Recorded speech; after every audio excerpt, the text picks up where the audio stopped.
On January 1st, 2017, Dr. Eleanor Lederer became the 51st President of the American Society of Nephrology, the third woman in the organization's history to do so.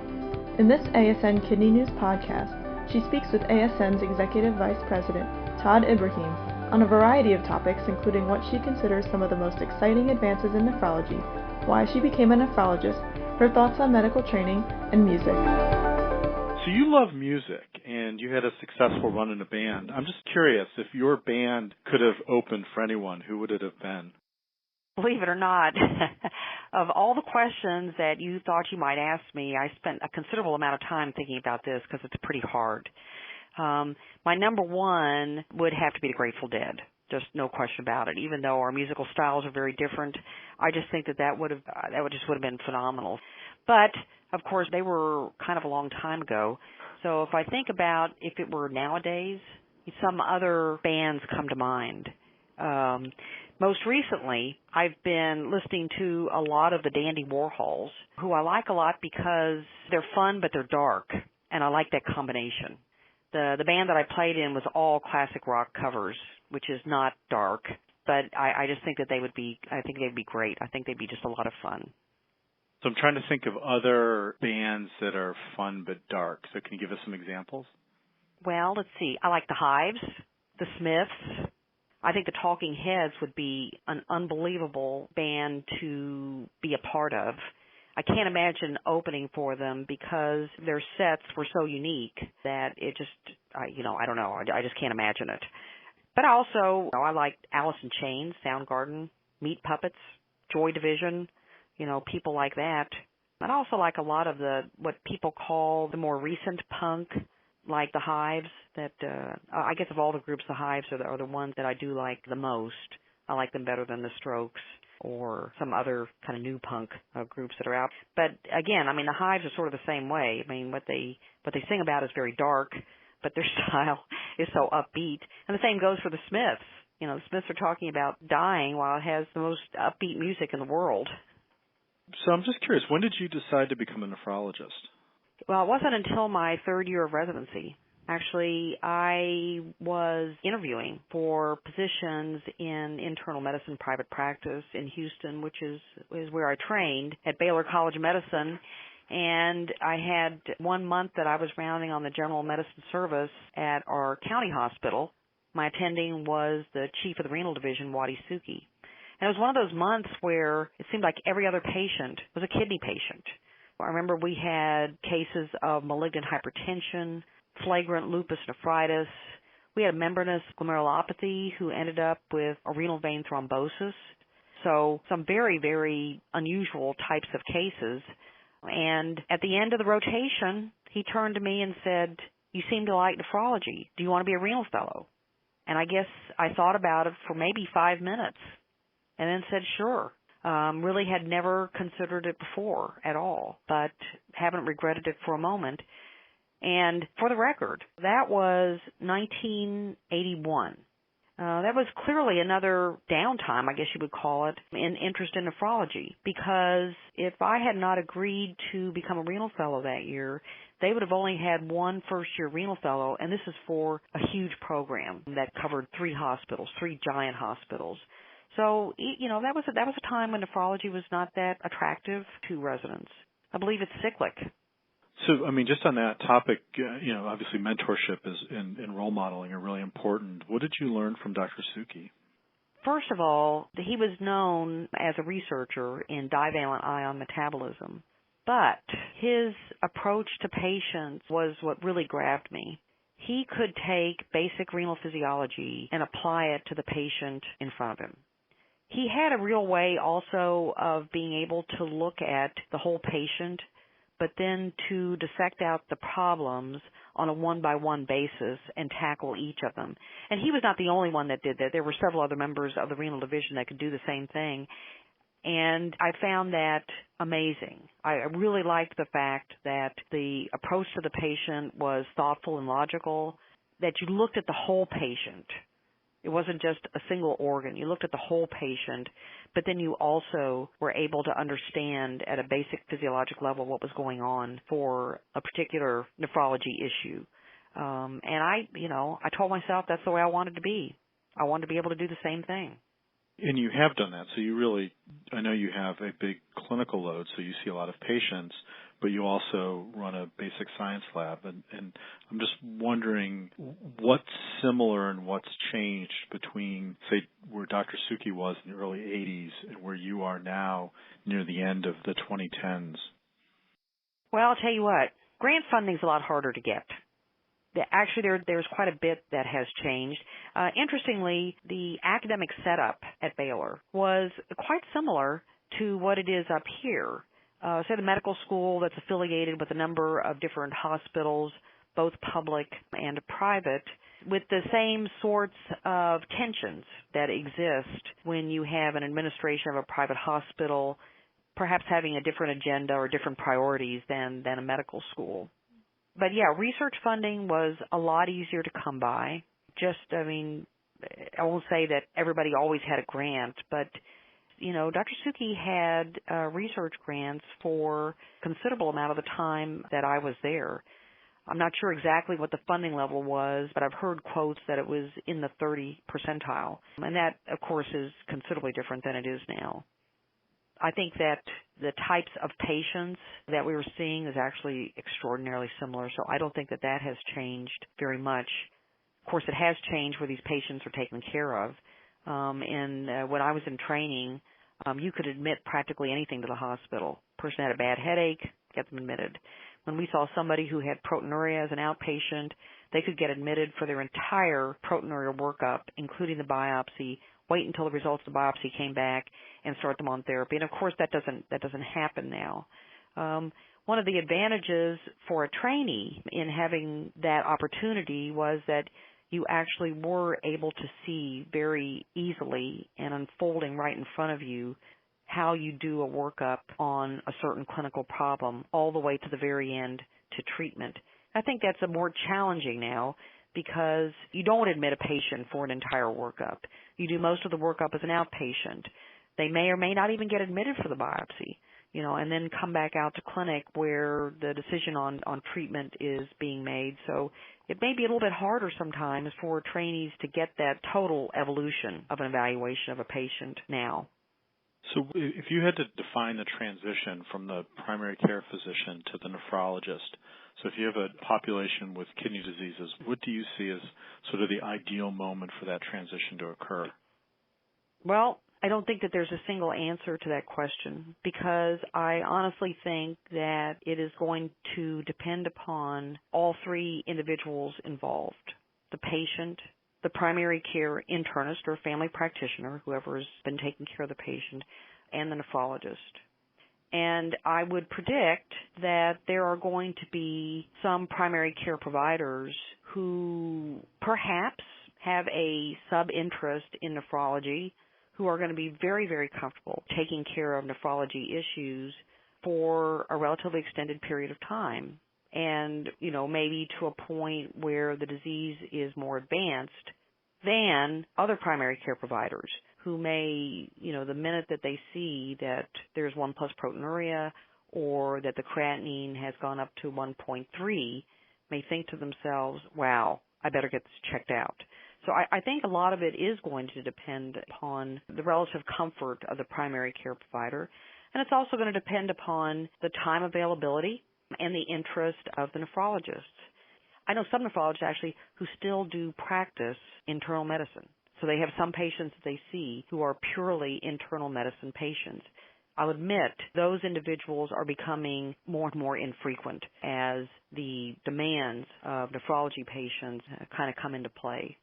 But there are, nephrologists who really don't feel like they have the time and don't feel like they have the expertise to be caring for a lot of primary care issues, and so would prefer not to see a nephrology patient until later in the game.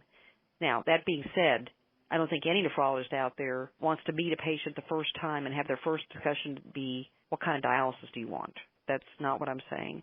But like I said, some people are going to say, hey, send me the patient when they first develop proteinuria, and I'll establish contact with them and do whatever workup needs to be done at that time. And other nephrologists are going to say, if you're comfortable with the blood pressure and what else is happening with this patient, then you can wait and send this patient to me, later on in the course of their illness.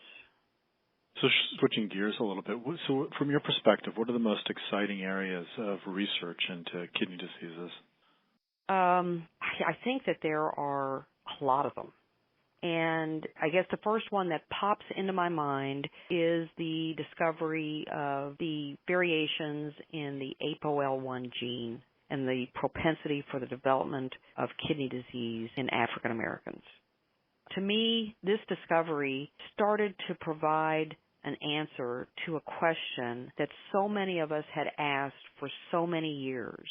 Why was it when you looked at the dialysis population that African Americans were disproportionately represented? And some very nice studies done early on suggested that even when you held many other factors constant, such as blood pressure control, diet, where they lived, profession, socioeconomic status, that still, even with that African Americans progressed to end-stage kidney disease more than Caucasians did. So the discovery that the variations in this gene can confer some propensity towards the development of kidney failure, I think from a public health standpoint, is just a phenomenal discovery, just an absolutely phenomenal discovery. Obviously, the next step is to figure out what exactly happens. What is the mechanism by which changes in this one protein can have such a profound effect on kidney health?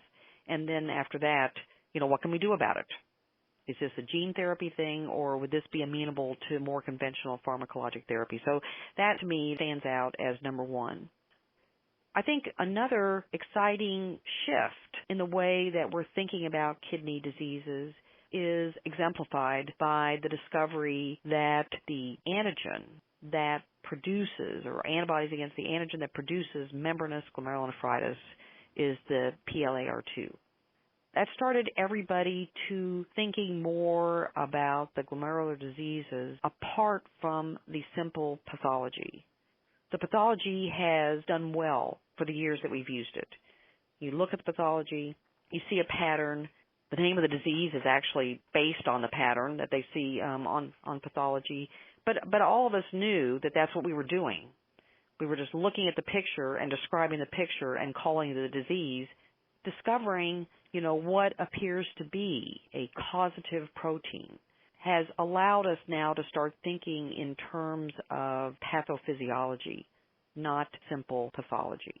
And we see this extending now from this discovery in membranous glomerulopathy to the complement-associated kidney diseases, and, now what is, in essence, an entire reorganization and reclassification of what we used to call membranoproliferative glomerulonephritis, which is now being subclassified into a more mechanistic type of organization as opposed to this is a simple picture. Same thing we see with IgA nephropathy as well.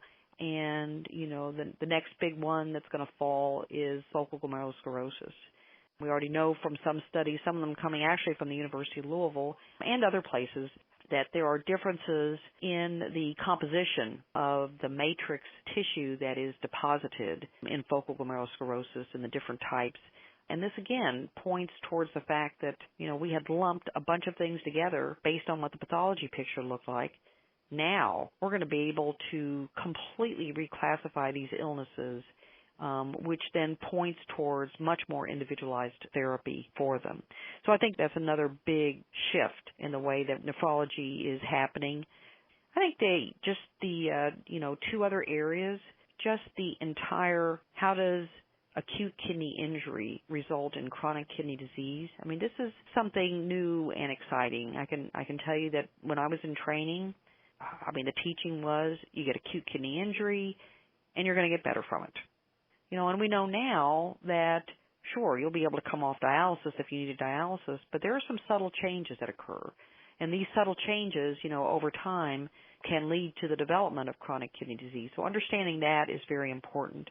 And then as a sequel to that, understanding what are the mechanisms by which chronic kidney disease leads to all of its myriad systemic effects. Again, in the last 10 years, we have the discovery of FGF23 and what that does to produce left ventricular hypertrophy. We have the discovery of the inhibitors of Wnt signaling that go to contribute to the bone disease, the loss of Klotho. Whoever knew in a million years that there was a protein that was produced and expressed in the kidney that would have such myriad systemic effects. And yet it's very interesting that, again, even when I was in training, and, for those of you guys that don't know it, I was a nephrology fellow from 81 to 84. Even then, my mentors and others were describing chronic kidney disease as accelerated aging. And we now know from the discovery of Klotho that, in fact, in many ways they were absolutely correct, because chronic kidney disease results in the loss of Klotho, and the loss of Klotho is one of the major contributors toward aging. So this to me, is very exciting. I think the last piece that I would just like to touch on is that I can tell you right now that in 1984, if somebody had told me dietary potassium regulates the expression of the sodium chloride cotransporter, I would have told them they were crazy. I would have told them they were totally nuts. And yet, we see now discoveries of entirely new signaling systems that have allowed us to understand so much better sodium and potassium handling in the kidney. Just at a time, I think, when many people just thought, oh, this is done. We've done sodium, potassium. We know how this works. So, I do think that there is a tremendous amount of new knowledge in nephrology. I think there's so many exciting things that are right on the edge of happening. And the discoveries that I've talked about here are the first steps leading to very, very exciting and innovative therapies for these illnesses. I think that in the next 10 years, you're going to see a phenomenal explosion of new therapies for kidney diseases. So you're incredibly active on social media, and I'm just wondering what you're learning from the exchanges you're having with ASN members, either on Twitter or through the ASN communities. Passion. The amount of passion for nephrology that I see coming through is absolutely amazing. And this is on Twitter. This is on the ASN communities. I see an incredible number of very, very engaged and excited people. And I think that although we have listed at the ASN leadership level and certainly in discussions with other colleagues dozens of reasons of why nephrology may not be as popular now as some other specialties, I'll have to say that people in the field are very excited about what they do. And this is what comes through loud and clear on social media, that people who are doing nephrology love it. They love the work that they do. They love their patients. They get excited by the cases, probably just as excited now as they did when they were in training. And I think that's very heartening to see, that this group of individuals who has chosen this field still feels as strongly about their choice now as they did when they chose it. So if you could have a theme song for the President's Address at Kidney Week, what would it be? Stronger Every Day. Chicago. Well, Chicago doesn't really fit your band profile, though. I know it doesn't, but that's like one of my favorite songs in the entire world. That one, if I'm feeling down and terrible, I can put that one on, and it'll pick me right up. Well, Dr. Lederer, thanks for joining us today, and we will try to get the rights to Chicago so that we can play it both on this podcast but also during your President's Address. So thank you very much. Thank you, Todd. Have a good evening.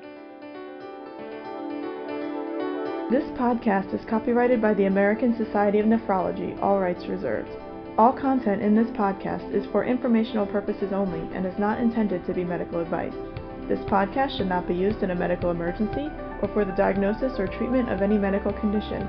Please consult your doctor or other qualified healthcare provider if you have any questions about any medical condition or before taking any drug, changing your diet, or commencing or discontinuing any course of treatment. Thank you for listening to this podcast of the American Society of Nephrology.